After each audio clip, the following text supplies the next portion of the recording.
అర్జీలు పెట్టినా మనకు లేదు. ఒకసారి ఒక 6 మాసాలు అవుతుంది, సంవత్సరం అవుతుంది. నేను అన్నా ఎక్కడ తిన్నా మాకు న్యాయం జరగట్లేదు, మా ముమ్మడివరం మండలంలో నియోజకవర్గంలో మేము నిరాహార దీక్ష చేస్తాం, మా అమ్మగారు నేనా అని అన్నా. ఇలా ఇంటెలిజెన్సీ వాళ్ళు వచ్చారు, సిఏ గారు వాళ్ళు వచ్చి ఏంటి సుబ్బరాజు నువ్వు ఏం కార్యాచరణ మొదలు పెడతావు అని అన్నారు. సార్ ఏ న్యాయస్థానాలకు లెటర్లు పెట్టినా మాకేం న్యాయం జరగట్లేదు. సుప్రీంకోర్టుకి స్పష్టంగా లెటర్ పెట్టాను. ఎన్వి రమణ గారు ఉన్నారు అప్పుడు. పెడితే అయ్యో స్పందిస్తారు, మంచిగా చూస్తారు అని అంటే వెంటనే లెటర్ పెట్టా. ఆ లెటర్ ఏంటంటే మనం చేసిన తప్పు ఏంటంటే మన మాతృభాషలో పెట్టడం తప్పు అయింది. తెలుగులో రాయకూడదట, ఇంగ్లీష్లో రాయాలట. అయ్యో తెలుగులో రాసాం మనం. వాళ్ళు ఏమని రిఫండ్ పంపించారంటే లేదు తెలుగులో యాక్సెప్ట్ చేయరట, యాక్సెప్ట్ చేయరు, ఇంగ్లీష్లో రాయాలని పంపించారు. సర్లే ఇలా ఉందా అని అనుకుని అది అక్కడితో సమర్పించాను. అప్పుడు ఇలా అడిగితే అప్పుడు అన్న అమర నిరాహార దీక్ష చేద్దాం అనుకున్నాను, అదే నిరాహార దీక్ష చేద్దాం అనుకున్నాను సార్. అలాగైనా స్పందిస్తారేమో, ఎన్నో అర్జీలు పెట్టాం, అవి ఎక్కడ చిక్కడిపోతున్నాయి కూడా తెట్లేదు, రిఫండ్ కూడా ఏమి రావట్లేదు, రిజిస్టర్ పోస్టులో పైకి డబ్బులు ఖర్చు పెట్టి పంపిస్తున్నాం, తాత్కాలిక పోస్టులు వేయట్లేదు, అయ్యి ఏమవుతున్నాయి తెలియట్లేదు అని అంటే ఇప్పుడు అన్నారు. తమ్ముడు దగ్గరికి రాజమండ్రి వెళ్ళి రాజమండ్రిలో కలిసి పరిస్థితి ఎలా ఉంది చూసి అప్పుడు మొదలు పెడతామన్నా. ఆ మరుసనాడు రాజమండ్రి వెళ్ళాం అని చెప్పిన ఉంటాడు. ఫోన్ వచ్చింది, 11:30 ఫోన్ వచ్చింది. ఎక్కడి నుంచి అంటే సీఎం క్యాంపస్ నుంచి మాట్లాడుతున్నామండి, నా పేరు వెంకటేశ్వరరావు అని అన్నాడు ఆయన. ఏంటి సార్ విషయం అన్న. అదే సీఎం క్యాంపస్కి మీరు రండి, కూర్చుని మాట్లాడుతాం, సిట్టింగ్ చేస్తారట అని చెప్పారు. ఏంటి సార్ అంటే లేదు మీ అమ్మగారు మీరు రండి పిలుస్తున్నారు ఆఫీస్కి అని చెప్పారు. CM office compulsory. సరే సార్, అప్పుడు మా సలీం సార్ ఉన్నారు దగ్గర. సార్ ఇలా ఫోన్ వచ్చింది సార్ అన్న. దానికి ఏముందిరా వెళ్దాం, ఆయనతో కూడా చెప్పా, మా సలీం లాయర్ గారు కూడా ఉన్నారు సార్ అంటే తీసుకురండి అని అన్నారు. అప్పటికప్పుడు ఆయన మన దగ్గర డబ్బులు ఏంటి సార్, డబ్బులు ఆయనే పాపం ఒక 10,000 రూపాయలు కారు బుక్ చేసి మమ్మల్ని తీసుకుని వెంటబడి తీసుకుని వెళ్ళాడు. మాతో పాటు మూడవ ఎస్ఐ గారు కూడా ఎక్కడున్నారని ఫోన్ చేశారు. మాకు ఫోన్ చేస్తే పలానా చోట ఉన్నా సార్ అంటే ఉండండి నన్ను కూడా రమ్మన్నారు, నేను వస్తున్నానంటే మా ఎస్ఐ గారు కూడా మాకు కూడా వచ్చారు. అక్కడికి వెళ్ళినప్పటికీ వెళ్ళాం.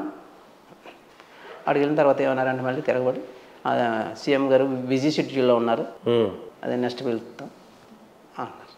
అంతే వెన్నీ తిరిగి వచ్చేసాం. అంటే కలవలేకపోయాడు. మరి ఆయన నిజంగానే బిజీగా ఉండి కలవలేదేమో మిమ్మల్ని, మళ్ళీ ఎప్పుడన్నా ప్రయత్నించలేదా? ఇంక మళ్ళీ చాలా మరి ఎన్నోసార్లు ప్రయత్నం చేశాను, స్పందించలేదు సార్. పోనీ ఇప్పుడు ఆయన అంటే ముఖ్యమంత్రి అయ్యారు, ఆయన వరకు పోవాలంటే నిజంగానే సీఎం మధ్యలో చాలా మంది కథలు ఉంటాయి, మనం కలవటం కష్టం. ఎప్పుడన్నా విజయమ్మని కానీ షర్మిల గారిని కానీ వాళ్ళ కుటుంబ సభ్యుల్ని ఎవరన్నా కలిసే ప్రయత్నం చేశారా? విజయం గారు షర్మిల గారే దూరం వెళ్ళిపోయి అంత దూరం వెళ్ళి మనం ఏం కలిసి అంత స్తోమత మా దగ్గర ఫ్రెండ్స్ సార్ ఏమీ లేక కలవలేదు సార్.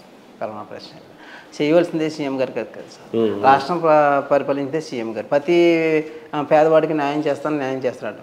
మాది కూడా పేద కుటుంబమే కదా, మాకు న్యాయం చేయవలసిన బాధ్యత సీఎం గారికి ఉంది కంపల్సరీ. ఎందుకంటే మాది ఆయన పరిపాలించే రాష్ట్రాన్ని పరిపాలించే ముఖ్యమంత్రి గారు కాబట్టి అక్కడ అడిగాము, క్షమాభిక్ష పెట్టండి, ఎన్ఓసీ ఉండయా అని చెప్పాం.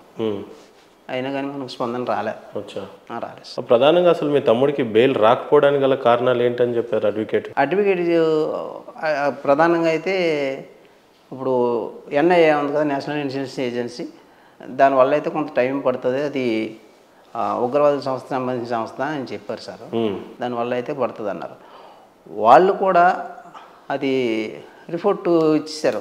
ఏంటంటే కేవలం ఇది కుట్రకోణాలు ఏమీ లేవు, ఇది కేవలం మీరు ముఖ్యమంత్రి అవడం కోసం జరిగిన విషయం అని చెప్పి ఇచ్చేసారు. అది మీరు అదే సానుభూతి మీకు వచ్చి ముఖ్యమంత్రి గారు అవ్వాలని చెప్పి నిర్ధారించింది. అది కుట్రకోణాలు ఏమీ లేవు అని చెప్పిస్తుంది, నిర్ధారించింది. చెప్పిన తర్వాత ఎన్ఐఏ కూడా వైసీపీ ప్రభుత్వానికి అనుకూలంగానే వ్యవహరించింది. మనకు బెయిల్ రాకుండా అడ్డుపట్టం అలా వ్యవహరించారు సార్. దానివల్ల మనకు బెయిల్ రాలేదు. పోనీ ఇప్పుడు సిగ్నేచర్ స్టూడియోస్ వేదికగా నిజంగానే జగన్మోహన్ రెడ్డి గారు చూస్తారేమో, మీరు ఏమైనా అర్జీ చేయాలనుకుంటే ఏమైనా అర్జీ చేసుకుంటారు? ఆయనకి అర్జీ చేయాలంటే ఇప్పటికైనా మనకి కోర్టుకు వచ్చి సాక్షి చెప్పిన పర్వాలేదు, ఎన్ఓసి ఇచ్చిన పర్వాలేదు, నా తమ్ముడు బెయిల్ మీద బయటకు వస్తాడు, కూలోని ఆలోచన చేసుకుని బతుకుతాం, అంతకు మినహా మేము ఇంకేం కోరుకోవట్లేదు. ఇప్పుడు మీరేం చేస్తున్నారు? మీ తల్లిదండ్రులు పోషించడానికి ఎట్లా చేస్తారు? నేను కూలి పని చేస్తారు, మనకు ఆస్తులు పాస్తులు ఏమి లేవు. అంటే ఇప్పుడు మీ ఇల్లు నడవాలంటే మీరే పని చేయాలి. డైలీ కూలికి వెళ్తున్నారు? ఎలాంటి పనులకి వెళ్తారు? ఎంత ఇస్తారు? అంటే కొబ్బరికాయలు అవి మోస్తాను సార్, అది దింపులు తీస్తే కొబ్బరికాయలు మోస్తాను.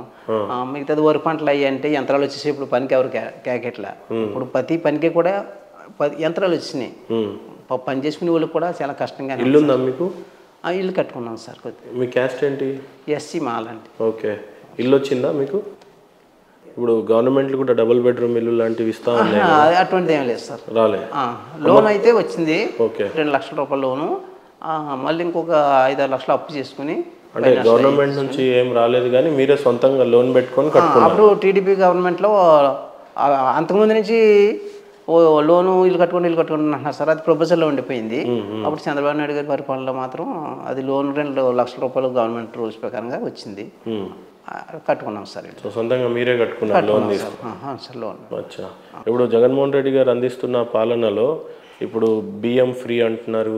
మీ అమ్మగారు ఇప్పుడు పెద్ద ఆవిడ కాబట్టి పెన్షన్స్ ఇలాంటివి వస్తున్నాయండి మీకు? మా నాన్నగారికి అయితే పెన్షన్ వస్తుంది సార్. అమ్మగారికి ఇవ్వట్లేదు సార్. ఇంట్లో ఒకరికే ఒకరికే ఇస్తున్నారు. బియ్యం వస్తుందండి? బియ్యం ఇస్తున్నారు. మీ ఇంటికే వచ్చి ఇస్తున్నారు. అలాంటి విభేదాలు ఏం లేవు మీకు? అటువంటి విభేదాలు ఏం లేవు సార్. అందరికీ ఎలా నడుతుందో మనకి అలా నడుతుంది. ఇప్పుడు ప్రధానంగా మీ తమ్ముడు బయటికి రావడానికి ఎలాంటి పోరాటం చేయబోతున్నారు మరి? మా తమ్ముడు ప్రధానంగా బయటికి రావాలంటే ఇప్పుడు మన అదే చెప్పాను కదా సార్, మన సంఘాల మీద నమ్మకాలు ఉన్నాయి కానీ లీడర్స్ మీద లేవు. లీడర్స్ ప్రతిపక్షాలు అన్నీ స్పందించాయి కాబట్టి మనం స్పందన వచ్చింది. ఇంకా మేము ఇప్పుడు ఇంకా మనకి జరగవలసిన న్యాయం చాలా ఉంది. న్యాయం జరగాలని అంటే మేము రేపు మా నియోజకవర్గంలో పల్లెకు గడపకి వెళ్ళి మాకు జరిగిన అన్యాయం గురించి స్పందించి మేము భిక్షాటం మొదలుపెట్టినాం. పెట్టాలి, ఈ విధంగా మనం న్యాయం జరిపించుకోవాలని మేము అనుకుంటున్నాం సార్. చంద్రబాబు నాయుడు గారిని కలిసారా అండి ఈ విషయంలో? సార్ చంద్రబాబు నాయుడు గారిని కలిసారా ఎప్పుడైనా? కలవలేదు సార్. పవన్ కళ్యాణ్ గారిని కలిసే ప్రయత్నం చేశారా పోనీ?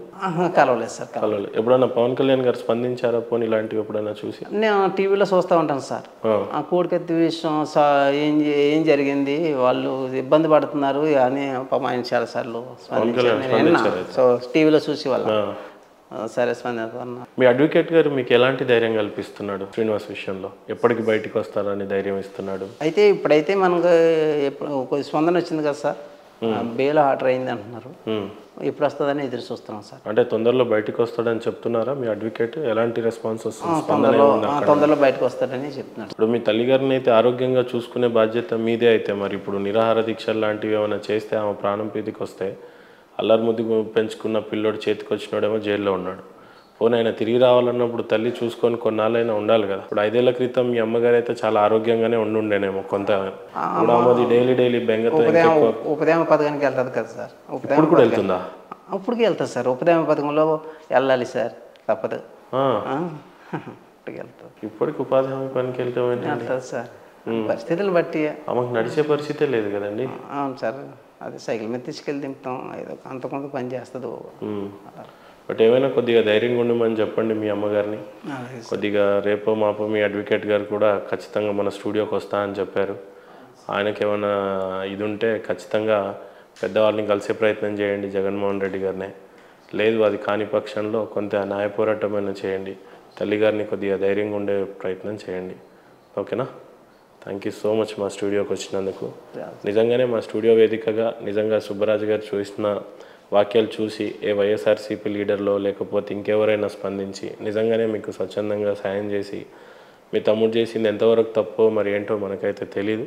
ఒకసారి ఆయన బయటకు వచ్చినప్పుడు కొన్ని విజువల్స్లో నేను చూశాను. అటాక్ అయితే నేను చేయలేదు అని బహిరంగంగా అయితే ఒప్పుకున్నాడు.